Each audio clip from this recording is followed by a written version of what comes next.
En Paso Fino TV, hablemos de caballos. Lo invitamos a nuestros conversatorios con los personajes que escriben la historia. Hablemos de caballos, con quienes viven con y por el caballo. En Paso Fino TV, hablemos de caballos.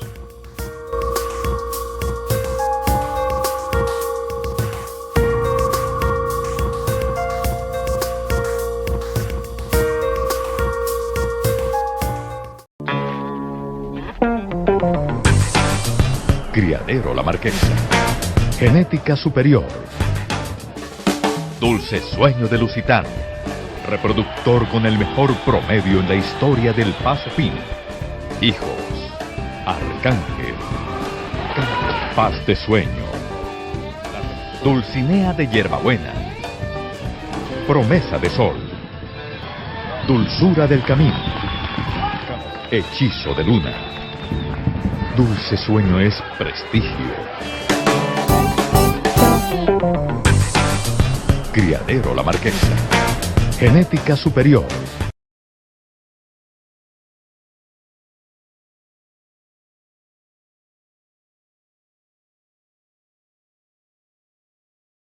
Bienvenidos a pasofinotv.com.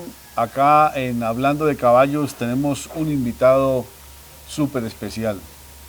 Diego Marín, más conocido cariñosamente como el querido Tierrita. Tierrita, bienvenido a Paso Fino TV. Hombre, muchas gracias, Carlos. Es un gusto para mí estar esta tarde con ustedes. Diego, tu vida en el mundo de los caballos.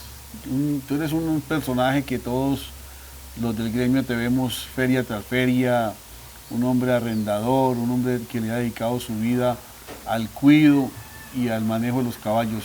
¿De dónde viene esa afición de Diego por los caballos? Yo creo que esto lo heredo de mi bisabuelo, un tamesino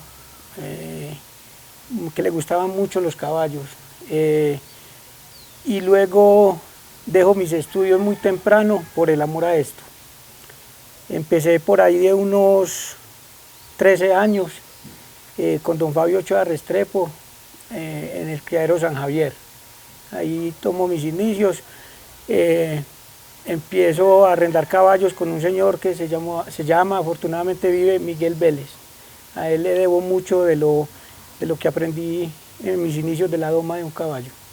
Diego, no sé si estoy en lo correcto, pero por lo que te conozco y lo que te he visto a ti desenvolverte en este mundo de los caballos, te veo más cómodo y desarrollas más tus virtudes arrendando un caballo que en la misma pista, ¿o estoy equivocado?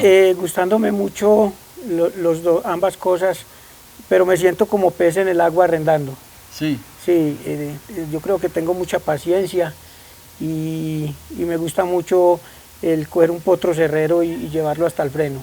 ¿Y cuál es esa enseñanza que recibe uno como ser humano de coger un potro cerrero que todavía no tiene esa doma, empezarlo desde cero y llevarlo hasta allá, que el potro esté totalmente manso, que esté noble, que le guste el trabajo y llevarlo a una pista de competencia? Bueno, yo miro cada caballo como un hijo, como un niño prácticamente. Son genios diferentes, cada caballo es un cuento diferente, pero eso lo hace interesante, eso lo hace mejor porque te metes en ese mundo y exploras cada caballo y buscas el talento que tiene cada caballo, entonces es bueno cuando empezás a ver la mejoría de un potro que va hacia adelante. Y esa virtud que desarrollas tú de identificar el genio de cada caballo, qué le gusta a cada caballo, qué no le gusta, ¿eso se aprende o se nace con esa virtud? Bueno, yo creo que uno lleva esto en la sangre también, pero día a día hay que mejorar, hay que leer, hay que instruirse, hay que ver otras domas de caballos del mundo. En Europa, por ejemplo, nos llevan a nosotros nos llevan, digamos, una diferencia. Ventaja. Sí, ventaja diría yo. Pero todo eso nos ayuda hoy en día la tecnología, a ver domas, a ver instrumentos. Yo creo que hoy se arregla mejor un caballo que antes. ¿Cuál es, si puedes tú mostrarme en palabras, cuál es la diferencia que tú ves, que ve Tierra de la doma de hace 20, 30 años, 10 años a la doma de hoy? Yo creo que la diferencia es que hoy se maltrata menos un caballo, hoy se maltrata menos porque antes cuando estábamos empíricamente hablando usábamos bozales más bravos, frenos más bravos y yo creo que para bien del caballo todo eso ha ido cambiando. Y tú eres de las dos escuelas, la empírica y la escuela hoy de las mentes abiertas, de los montadores que les gusta asistir a seminarios, Correcto. que leen, que ven a través de la tecnología del internet otras domas, que le preguntan a los colegas. ¿Cuál es esa diferencia de lo empírico a lo que tenemos hoy en día, Diego? Bueno, la diferencia se hace en que tenemos hoy mejores herramientas. Por eso se logran, vemos en las pistas caballos rápidos, caballos de mejores velocidades, diría yo, que antes, porque reteníamos los caballos mucho por la boca con los frenos grandes, bozales, y eso de alguna manera castraba un poquito las ganas de un caballo ir al frente. ¿De verdad? Sí, yo lo he notado. Y hoy con las herramientas nuevas que ustedes tienen, la reacción del caballo ha sido favorable. Sí, y vemos cambios más rápidos. ¿Y cuál es la diferencia de uno trabajar un caballo en el proceso de arrendamiento a trabajarlo en el proceso ya de entrenamiento para una competencia de alto nivel? ¿Cuál es la diferencia? ¿Cuál es la diferencia? Sí, cuando, o sea, tú coges un potro nuevo y estás en el proceso de arrendamiento. Sí, Y coges ya un potro o un caballo ya hecho sí, a un proceso de entrenamiento para una competencia. sí. Bueno, ahí tenemos que uno como arreglador o como arrendador es un poco consentidor, no aprieta, cuida mucho una boca, entonces es un poco consentidor uno. Ya cuando uno empieza a exigir un caballo que tiene 45, 50 meses, que ya uno empieza a exigirlo, hay que poner más ritmo, son trabajos un poco que el caballo ya nos aguanta un poco más de trabajo, un poquito más largo. Entonces esa es la diferencia, de que ya podemos, sin hablar mal, en el buen sentido de la palabra, abusar un poquito. O sea, o exigirle más al caballo. Exigir, sí, pero es un proceso que empieza de menos a más. Hay que ser muy cuidadoso de no acabar los potros a muy temprana edad apretándolos. Diego, ¿y cuál es esa señal que le emite un caballo al montador de que puedo dar más o ya estoy listo para la competencia? Sí, mira, el potro va mostrando. Hay caballos supremamente dispuestos al trabajo, briosos, sin ser bravos, sino porque es diferente el brío y la mansedumbre, ¿cierto? Pero hay caballos que le van pidiendo a uno como que se comunican con uno, llega uno a esa comunicación con el potro y él le dice a uno, déjeme ir, déjeme trabajar. Y ahí es donde uno debe entender al potro y irle soltando, dándole larga al caballo. John Jairo Tobón nos hablaba en una entrevista muy interesante que hicimos con él, que él cuando entra a una pista, el caballo es el que le dice a él, hoy estoy para ganar, vamos. Y él me decía a mí que él sentía esa comunicación del caballo hacia él y que cuando eso él le da, sino mirar al cielo y arrancar, ¿no? Es indudable, y hay caballos que se vuelven consentidos de uno porque, mejor dicho, si pudieran hablar te hablarían, pero con una mirada o con una expresión el caballo te dice que hoy está con unas ganas de trabajar impresionantes, o por el contrario, también debemos aprender a cuando el caballo no está, respetarle y no darle mucho trabajo cuando el caballo no está. De verdad, Diego, y eso se siente del caballo. Sí, hay por ejemplo algunas potrancas que les da muy duro el celo y vemos que no están muy dispuestas cuando están ovulando. Hay que tener en cuenta eso y no abusar del trabajo porque les duelen los ovarios, por algo así parecido. Entonces no son muy dispuestas, arrugan las orejas. Entonces el chalán debe entender eso de su potranca y ese día no tirarle duro en el trabajo, más bien entender, descansarla y luego seguir con el proceso. Qué bien, Diego. Vamos a ir a un compromiso comercial y ya regresamos acá desde el Criadero del Paraíso con Diego, más conocido como Tierrita. Firmamento de Agualinda, el dulce complemento. Firmamento tiene grandes campeones montados en Estados Unidos, Puerto Rico y Colombia. El reproductor revelación de Estados Unidos y Puerto Rico, ahora disponible en Colombia. Firmamento de Agualinda.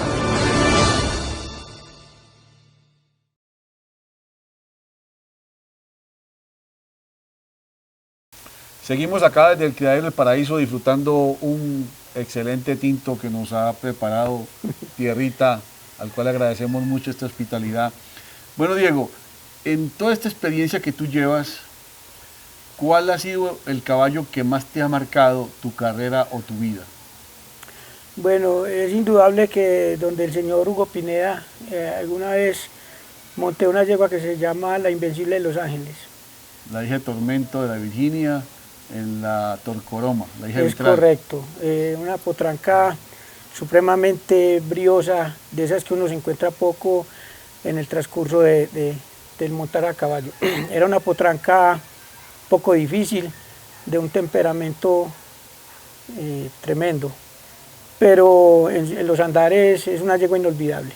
Sí. Sí, una yegua inolvidable a las que pocas veces uno le pone, por decir, el ciento. ¿De verdad, Tierra? Sí, señor. ¿Y tú llegaste a competir esa yegua? No, no tuve la oportunidad, me tocó arrendarla, la yegua la sacó Ricardo Ateortúa, le hizo muy buenas presentaciones. Esa yegua fue, creo que, gran campeona en una feria de las flores, ¿no? Sí. Y también fue campeona mundial en el 2009 en Pereira. Mejor potranca en la mundial del 2009. Correcto. De esas yeguas que uno no olvida, porque cuando esa yegua iba de frente, en su finura, sentía uno que nada más volaba polvo, como se dice. ¿De verdad, Tierra? Sí, excelente yegua y de esas que uno nunca olvida. Bueno, y de la misma manera en la vida de ustedes hay caballos que lo marcan a uno. Correcto. Y hay también personas que lo marcan, que le enseñan, que han sido ejemplos. ¿Cuál ha sido ese montador que tú desde niño mirabas y que te ha enseñado, que querías siempre ser como él? Bueno, en la vida he visto grandes chalanes, entre ellos Gabriel Martínez, que es una eminencia para mí, es un chalanazo, Óscar Cardona, que en paz descanse, a ellos les aprendí mucho de niño. Hábleme de Gabriel. ¿Quién es Gabriel para un muchacho? Es su colega, Sí. es su amigo. Gabriel está catalogado como uno de los mejores montadores del mundo, especialmente en la especialidad que tiene, que es el paso fino. Hábleme de Gabriel Martínez. Indudablemente Gabriel es, primero que todo, un amigo. Nos conocemos de muy jovencitos, con un talento, nació con eso. Gabriel siempre que lo oía a caballo hacía ventaja sobre los demás amigos. Se sentaba muy bien y con un talento que le dio Dios, se puede decir así, para sentarse en un caballo fino. Sí. Indudable, indudable, sí. Y hábleme del difunto, que en paz descanse, Óscar Cardona. Óscar Cardona, tengo para contar de él que le gustaban, por ejemplo, mucho los frenos pequeños. Sí. Sí, le gustaban mucho los frenos pequeños y tenía un talento en la mano tremendo, tremendo. Entonces, y hacía ver esos caballos extraordinarios. ¿Qué recuerda usted de Óscar y Terremoto de Manizales? En esa época era un caballo diferente, era un caballo pulido, de una finura extraordinaria. Era un caballo diferente en ese momento, como otro caballo que recuerdo mucho, que fue Atrevido, caminaba hermoso ese caballo. Tierra, ¿y usted ha tenido la suerte de ser un hombre que tuvo la dicha de estar trabajando al lado día a día con don Fabio Ochoa también? Correcto. Hábleme un poco de esa experiencia suya en la loma al lado de don Fabio. Bueno, don Fabio me acoge a mí siendo un niño y me da trabajo en las pesebreras de San Javier en Medellín, cuando existían las oficinas de Azocaba ya en esa época. Estamos hablando 1984-85. Yo creo que no vuelve a haber un caballista como Fabio Ochoa Restrepo, conocedor, un tipo enamorado, caballista de raza. Ese sí era un caballista. ¿Qué edad ha tenido usted cuando trabajaba con él? 14 años. ¿Y qué es lo que más recuerda? Bueno, era un tipo demasiado, me hacía reír. Sacaba unos chistes buenísimos, don Fabio, y como patrón Era excelente. De verdad, tierra. Sí, señor, unos recuerdos muy lindos. Y de Juan David. De Juan David Ochoa Era también. como un padre para mí, sí. Bueno, tierrita, y ahora la vida lo ha traído a usted al Carmen de Viboral, al oriente antioqueño, a este municipio, en una vereda que se llama Campo Alegre. Campo Alegre, en el Criadero del Paraíso. Yo los voy a invitar a que en nuestro próximo segmento nos acompañen, porque Tierra ya nos contará la experiencia que está viviendo hoy en día acá en el Carmen de Viboral, en este bello criadero llamado El Paraíso. Criadero La Marquesa. Genética superior. Dulce sueño de Lusitano. Reproductor con el mejor promedio en la historia del paso fino. Hijos. Arcángel. Paz de sueño. Dulcinea de Hierbabuena. Promesa de sol. Dulzura del camino. Hechizo de luna. Dulce sueño es prestigio. Criadero La Marquesa. Genética superior.